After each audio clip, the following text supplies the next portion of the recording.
I'm gutted. What the hell, man? We can't have nice things, huh? Unbelievable. Yeah, elbows really suck. Like, that's sort of the moral of the story here. I spent 4+ years of my life writing a book about them, and I just saw like sadness after sadness after sadness, and it scares me now because my child, is 15 years old and throws hard, and I'm worried that I'm going to be like the moron father who wrote the book on something and still couldn't keep his kid from, suffering that injury. And there's a very harsh reality, Rich, when it comes to baseball players, and it's this: the harder you throw, the likelier you are to get hurt. And the way that baseball players are taught these days is that velocity matters. And they're taught that velocity matters because guess what? It does. The harder you throw, the more effective you are. That's just what the numbers tell us. They do not lie about that.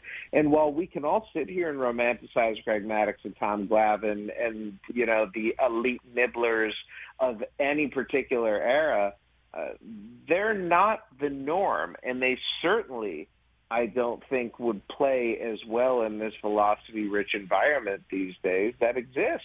Maybe Maddux just because he could move the ball, but Glavine, I don't think would be quite the same. And it's the reason that you've seen the average fastball velocity jump up above 94 miles an hour. It's a staggering number considering where we were a quarter century ago, that, we've gone from a good fastball, like a very good fastball being 94, 95, to that just being like the barrier of entry for any pitcher now. And Shohei Ohtani at 6'4", 230 pounds, with the ability to generate force the way he does, throws the ball about as hard as anyone.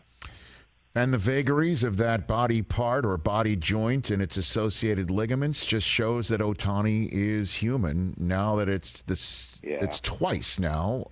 So what can you tell us about what the Angels did learn and the immediate aftermath moving forward? I don't know the details of that yet. So there's going to be some, I'm not even going to call it speculation, but I will say this. I think if it were a small tear or a partial tear that could have been done through rehabilitation, that Perry Manassi and the general manager probably would not have come out and said as clearly and concisely as he did that there's a tear in the UCL.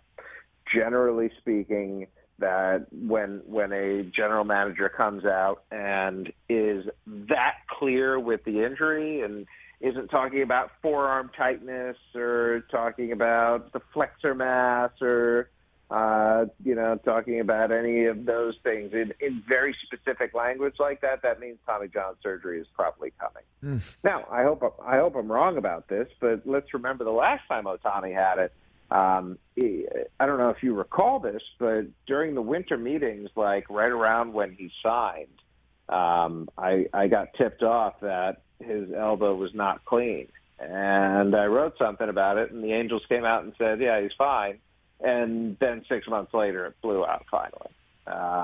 So he tried at that point to use platelet-rich plasma, which is a biologic that you can inject into the elbow in hopes that these healing cells are going to essentially repair a small tear. But when it's a full thickness tear or when it's close to a full thickness tear, there's nothing you can do except go into the elbow and, tie off a new ligament there and hope this one keeps better than the last one did.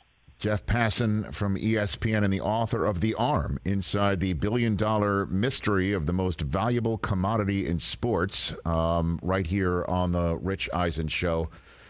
So, you can hit with this? You can? Yeah, when you are, Ohtani's perfect to hit with this because he's a throw right, bat left. And so the right arm for a left-handed hitter it tends to use more of the lateral side than the medial side, and the medial side is where the ulnar collateral ligament is. So even when you're coming back, you can hit. Now, I don't want to be too presumptive here saying that Ohtani post-surgery, if in fact that is the route this thing goes, is going to keep hitting, because I just don't know what he and his new team and or the Angels are going to be comfortable with, right? Like, it's one thing to hit the first time you're coming back, but when you have a second reconstruction of the ulnar collateral ligament, the return time takes longer. The rehabilitation takes longer.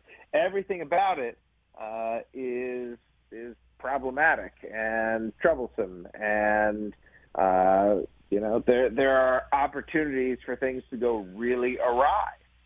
So I don't know for certain if Ohtani is going to keep hitting throughout it. Maybe he takes a little more time or gets through the pitching rehab process more than he did the first time, because the first time he was, had the surgery in November, was back hitting in May. So, and we saw that exact same, or I think he had a surgery in October and was back in May. The November to May timetable was Bryce Harper this year. So it's clear, I think, that Ohtani will not lose a whole lot of time batting, but this is also, as is everything with him, this is something we're dealing with for the first time. And so it will be really interesting to see what the medical professional's perspective is on this. Catch the Rich Eisen Show every single day on the Roku channel, 12 to 3 Eastern, for free.